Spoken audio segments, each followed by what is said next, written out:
Today we have the 2019 Volkswagen Tiguan. This vehicle has done just over 36,000 miles. It has an automatic transmission and a petrol fuel type. To the left of our steering wheel, we have cruise control as a feature, as well as assist. And on the right, we have voice control and automatic headlights.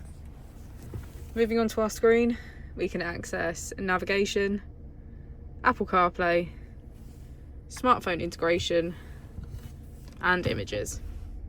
If we put the vehicle into reverse, we can see that it has a 360 degrees camera with parking sensors. Just below our screen is our dual zone climate control with heated seats on either side. If we press our mode button, we can switch between our 4 different driving modes.